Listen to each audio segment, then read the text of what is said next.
Natalie, and welcome back to my channel. So today I am interviewing Henry from the YouTube channel Rollin with Henry, and he recently went on a trip where he traveled to 27 states in 33 days using his wheelchair accessible van.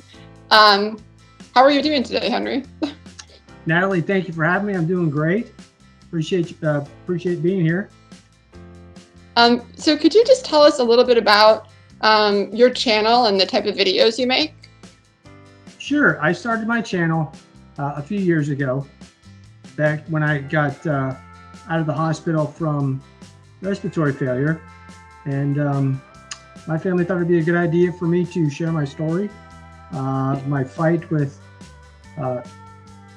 muscular dystrophy, and how I try to persevere through it all. So it's basically the videos I do are about living with muscular dystrophy and the different things that I do from day to day, give people ideas on different things they can do. And that's why I did the video with my Traverse and with the trip, is this to let people know, look, it's not over just because you're in a chair, it's right, because you have a disability. Totally. Yeah, I know. And that's one of the things I love about travel too, is you just get to go out and see the rest of the country and get out of your house and be able to use an accessible vehicle is such a liberating thing. So absolutely, yes. Yeah, it's amazing. So yeah, well, I know you kind of just said why you decided to take the trip, but kind of like what route did you take, and like which states did you visit during your trip? I mean, 27 states, that's a lot. That's a lot of states to cover in 33 days. Yeah, well, we started out across 10, which once we get up to the top of Florida, and we straight out and went to Abilene, Texas. We stayed there, and I have a brother who lives there.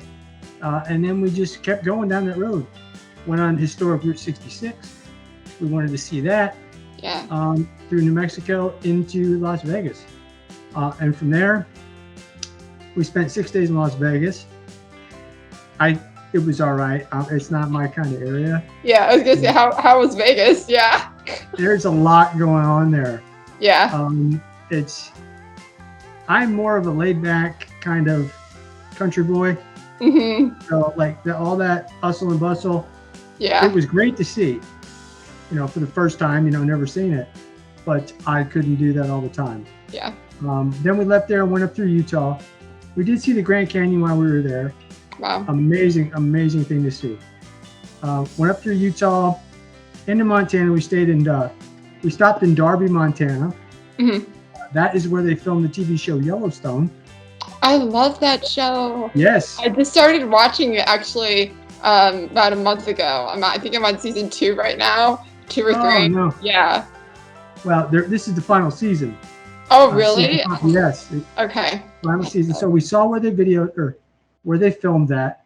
Wow. And all we could see is a little spot on the barn with the Y. Really, they got that place locked down. And surprisingly, when you see the show, it's out in this wide open space. Yeah. But the funny thing, the entrance to the ranch is right on a highway that's 70 miles an hour. Really? I mean, it's crazy. That's funny. So we stopped there, and then from there we went up to Washington State. I have some family up there, so we stayed a few days there.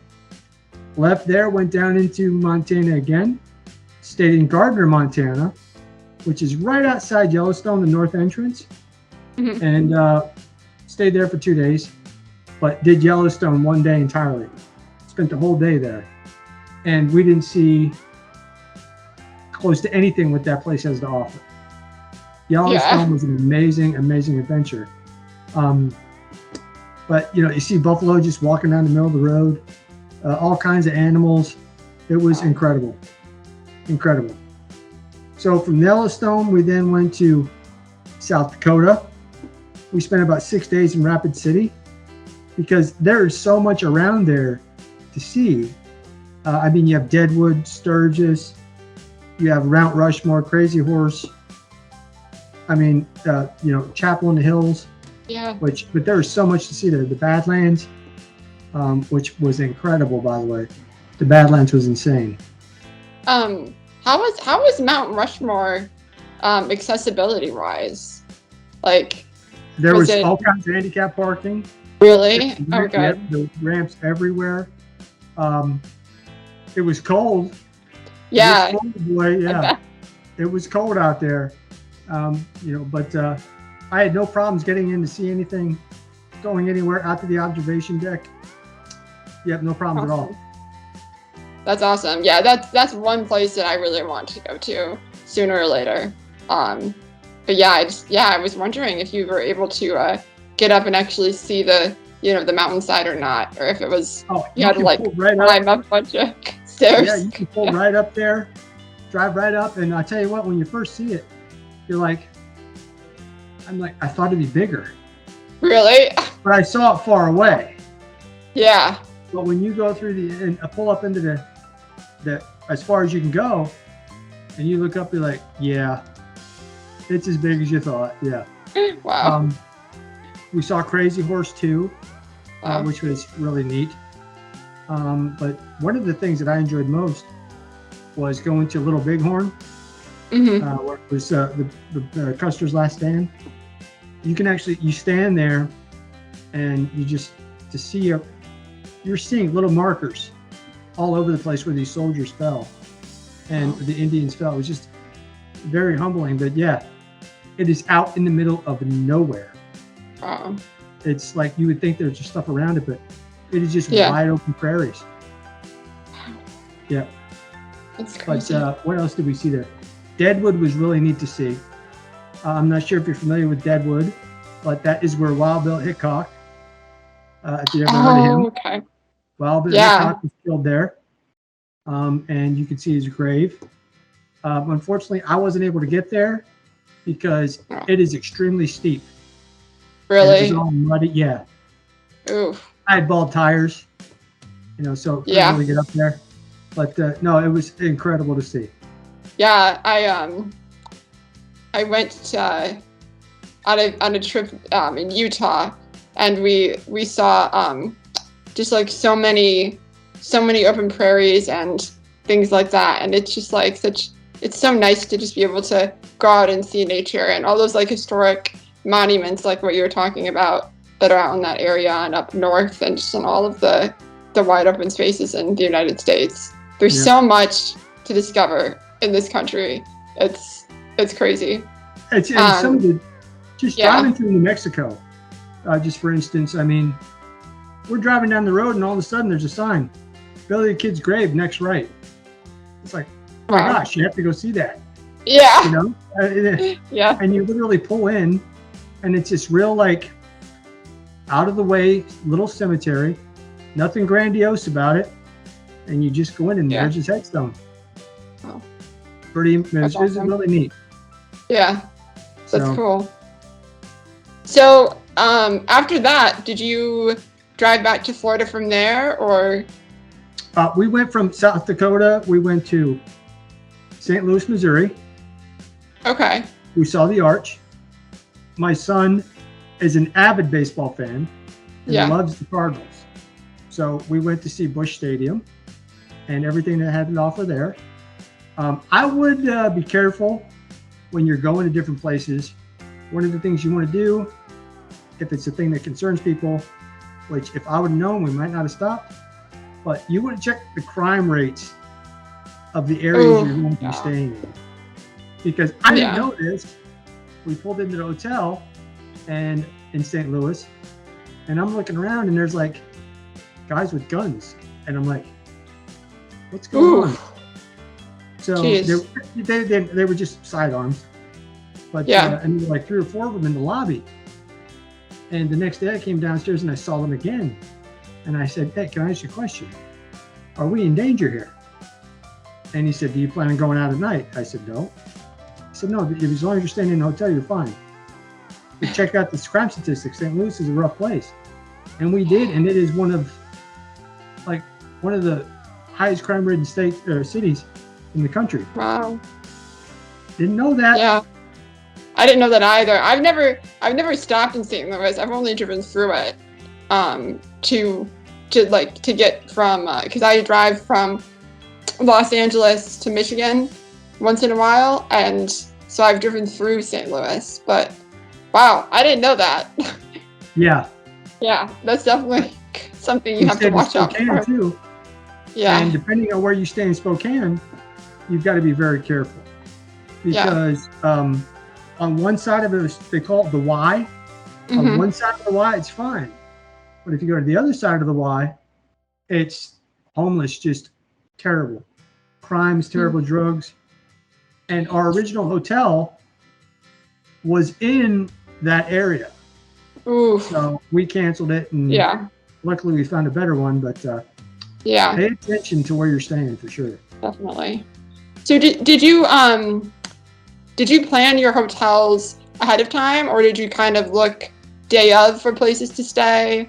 And well, from when we started, we planned our trip all the way out to Washington State. Okay. Actually, I'm sorry, into South Dakota too. Okay. We planned it.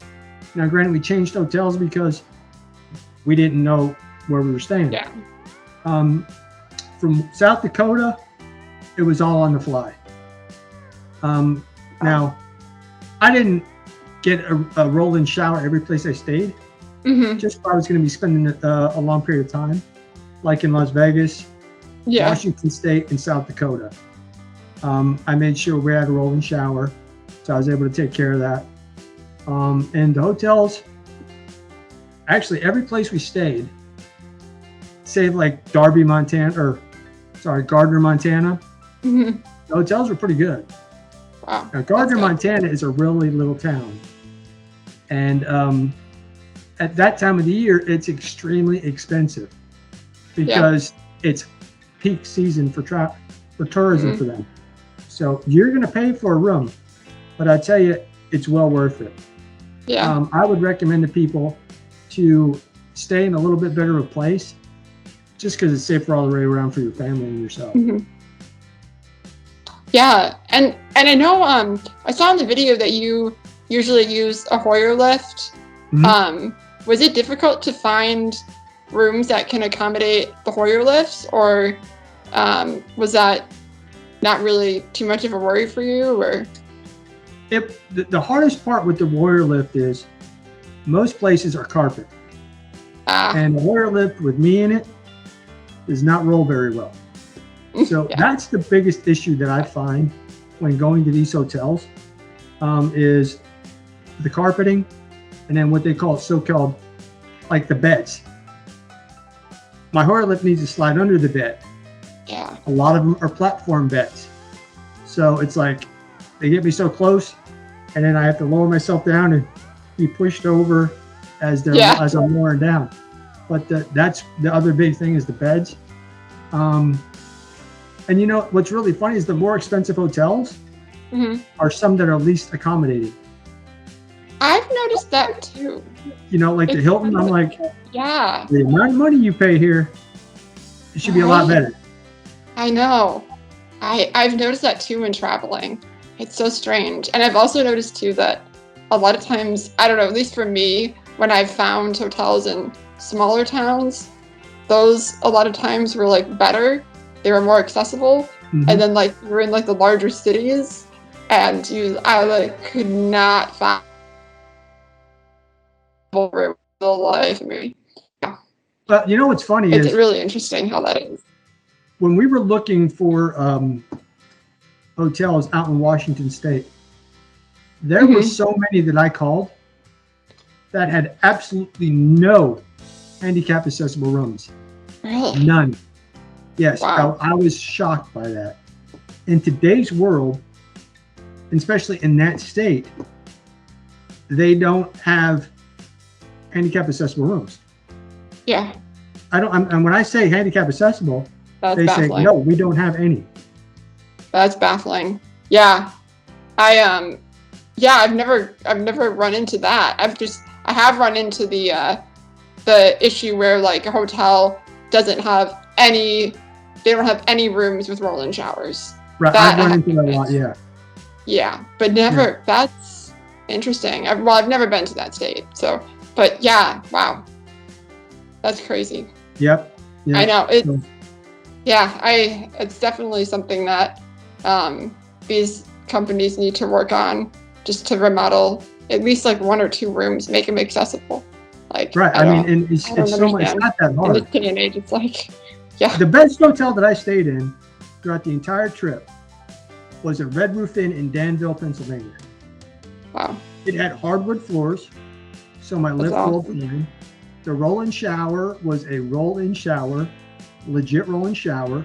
It had no lip, no nothing to go over. The toilet That's so nice. was at a nice height, even though, you know, it was not something I was concerned with. But no, it was, and it was room. It had room. It was Wow. legit. Well, it was a legit handicap room. The other ones I've been in, La Quinta for me was really good because the carpet they have is really thin. Yeah, So the Hoyer lift rolled I know what better. you're talking about. I love staying at those hotels for that exact reason. Yeah, And the food, the morning breakfast at La Quinta is incredible. yep, you're right. And the Yeah, rolling showers are done very well. definitely. Yeah. Yeah, that's awesome. Um, so I know you were saying that like you were driving, you know, to a lot of different states and whatnot, but like I guess like how many hours in a row would you drive? And kind of like how did you guys stay entertained for all that driving time? Well, one of the big reasons where we stayed, well, my son and my mom and my wife stayed entertained was a lot of it was scenery. My son's 15, so we had his face in his phone. Yeah. He's a teenager. But my wife and my mother, it's like you're driving someplace you've never seen before. So that was entertaining for us.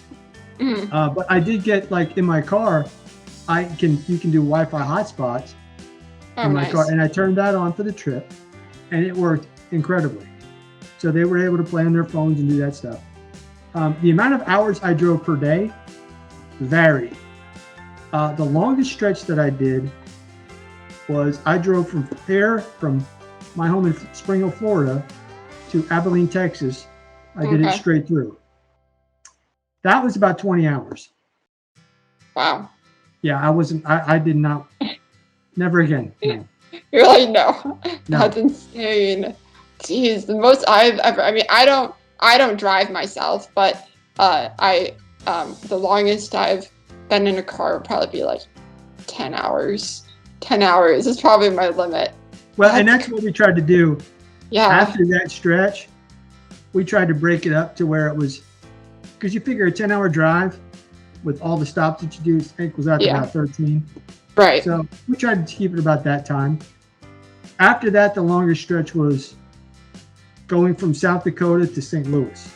Mm-hmm. I think that was about 15.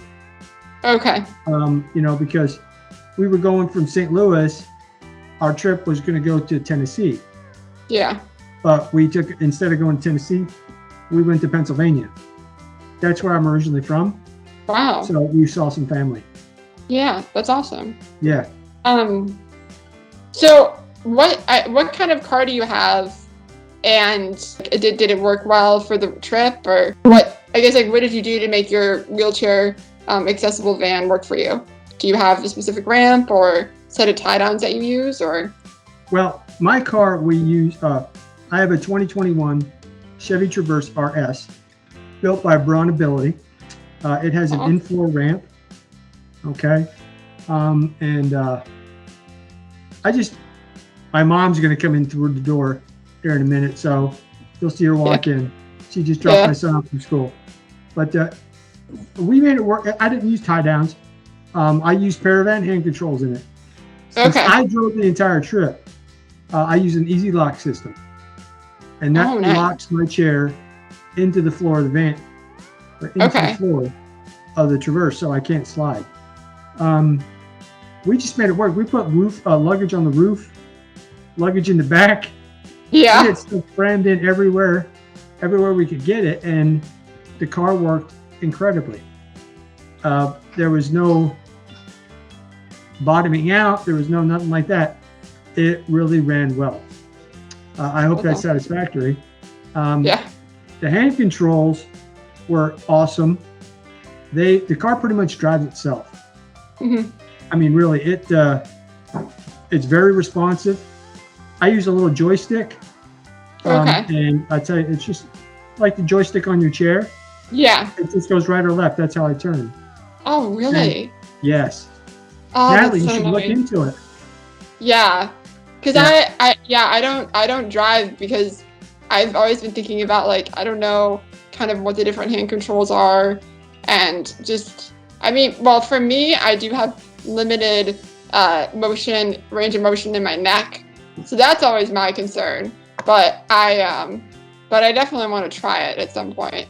Now that you say that, I didn't realize they had hand controls like that where it's just like a joystick. Natalie, they have controls that a quadriplegic could drive. Really? Yeah, I'm telling you, you would be shocked if you really saw what they had out there. Yeah. My system through Paravan, they call it a drive-by-wire, Mm-hmm. and I don't know what exactly that means, but I was a little nervous about it when I first got it because I had EMC prior to that for like 6 years. Mm-hmm. And Paravan is a company out of Germany. Okay. So everything, if the Paravan dealer needs help with anything, they have to contact Germany. So I was a little concerned about, the support of it and everything, but I tell you, you get in the car and it just went. There was no problems. It's a phenomenal system. Yeah, I'll have to look into it. What was the process like to learn how to drive with that controlling system? And do you have any specific tests you have to pass for driving, or? When you first go for the system itself to get hand controls like that, they call them high-tech hand controls. Okay. You have to do 20 hours of driver's training. Okay. That means when you get your car, it's all set up for you, and then you have a driving instructor that goes with you for 20 hours of worth of training. Once you fulfill that, you're on your own.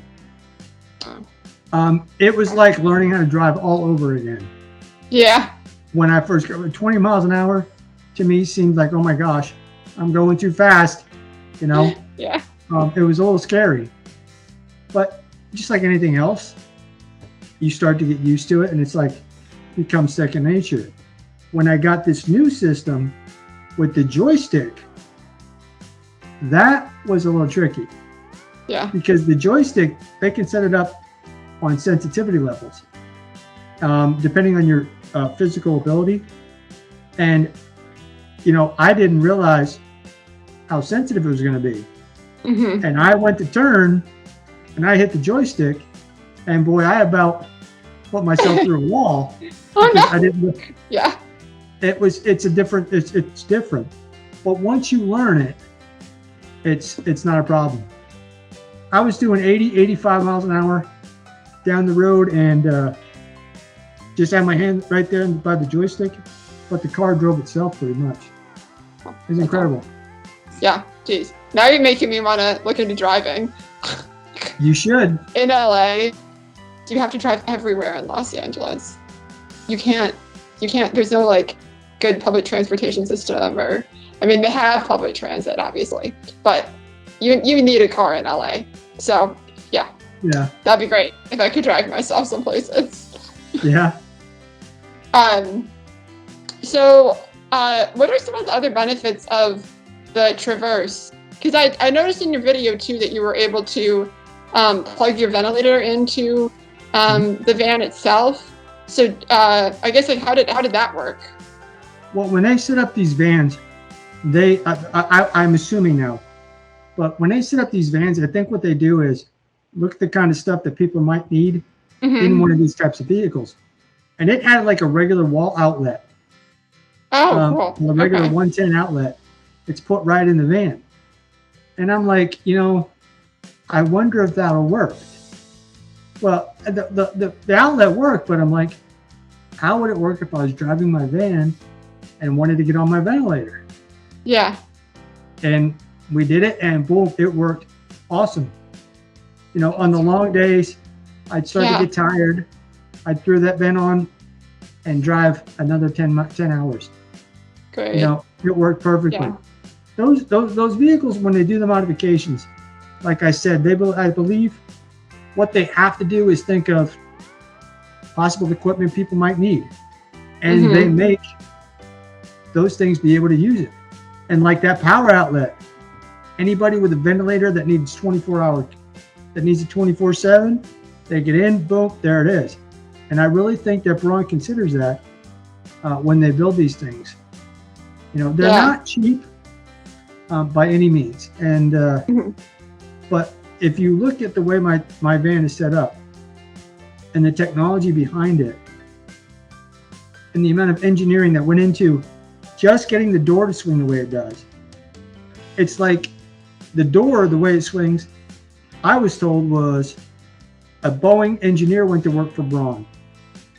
And they said, this is how we can get this door to swing.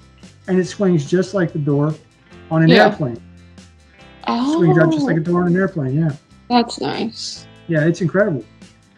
You know, so they're a little expensive, but, you know, they make all the difference in the world to somebody. Yeah, definitely worth it. Yep. So I guess, do you have any advice for other people with disabilities or without disabilities? Like any advice for traveling, or just like any advice if they're shopping for a new wheelchair accessible van? Well, okay, as far as traveling, to anybody doing what you're doing, whether you're disabled, especially if you're disabled, is look at where you're staying. Wherever you want to stay, look at crime rates for it.